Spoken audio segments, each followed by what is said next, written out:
শিরোনামেই শুনছিলেন, হলমার্কের ফান্ডেড ঋণের তদন্ত করলেও নন ফান্ডেড দুর্নীতি তদন্ত না করার সিদ্ধান্ত নিয়েছে দুর্নীতি দমন কমিশন দুদক। হলমার্ক সহ অর্থশত প্রতিষ্ঠানের বিরুদ্ধে প্রায় ১৫০০ কোটি টাকা নন ফান্ডেড ঋণ দুর্নীতির অভিযোগ আছে। এসব টাকা সোনালী ব্যাংকের অ্যাকসেপ্টেন্স বা স্বীকৃতির বিপরীতে তোলা হয় ৪২টি ব্যাংক থেকে। তদন্ত না করার সিদ্ধান্তে অসন্তোষ আছে দুদকের ভেতরেই। এমন সিদ্ধান্তে অবাক হয়েছে খোদ সোনালী ব্যাংকও, যদিও তারা অন্য ব্যাংকগুলোকে টাকা পরিশোধের প্রক্রিয়াও শুরু করেছে।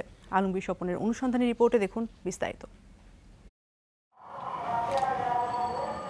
দীর্ঘদিন ধরে বন্ধ নারায়ণগঞ্জের ২৫০০-এর সোহেল স্পিনিং মিল। সুতা উৎপাদনে মেশিনের সব উপকরণও নেই প্রতিষ্ঠানটির, অথচ অচল এই প্রতিষ্ঠানই হলমার্কের যোগসাজশে ৩ ব্যাংক থেকে তুলে নেয় ৮৬ লাখ টাকা।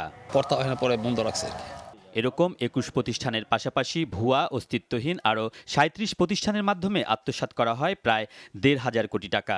সোনালী ব্যাংকের অ্যাকসেপ্টেন্স বা স্বীকৃতির মাধ্যমে ৪২টি ব্যাংক থেকে তোলা হয় এসব টাকা। অথচ এত বড় দুর্নীতির অভিযোগ অনুসন্ধান না করার সিদ্ধান্ত নিয়েছে দুদক। প্রাথমিকভাবে এই ধরনের একটা আছে আমাদের, যদি ওরকম কোনো অপরাধ না থাকে তাহলে আমরা করবো না। এটা আনফান্ডেড যে দায়টা আছে সেটা তাদের অনুসন্ধানাধীন ছিল। এই মুহূর্তে তারা একটা সিদ্ধান্ত নিয়েছে যে এটা অনুসন্ধান করবে।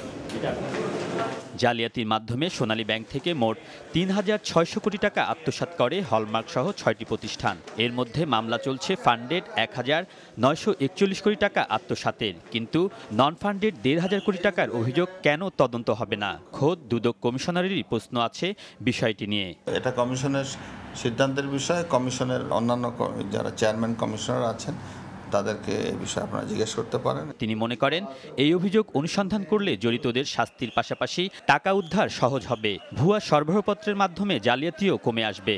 দুদকের এ ধরনের সিদ্ধান্তে অবাক সোনালী ব্যাংকও। রাষ্ট্রীয় দুর্নীতি দেখার জন্যই যে প্রতিষ্ঠানটি রাষ্ট্রীয় প্রতিষ্ঠান, এবং সেখানে বাংলাদেশ ব্যাংক থেকে এখানে জালিয়াতি হয়েছে এই কথাটি বলে তাদের কাছে অভিযোগ করা হয়েছে। ইভেন সোনালী ব্যাংক একটা রাষ্ট্রায়ত্ত ব্যাংক, সোনালী ব্যাংক নিজেও কিন্তু এখন সেইখান থেকে দুদক যদি এই সিদ্ধান্ত নেয় যে না, দে উইল নট প্রসিড, এটা এখন তাদের এখতিয়ার।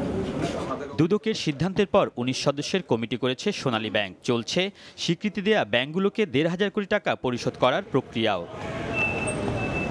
আলমগীর স্বপন, যমুনা নিউজ, ঢাকা।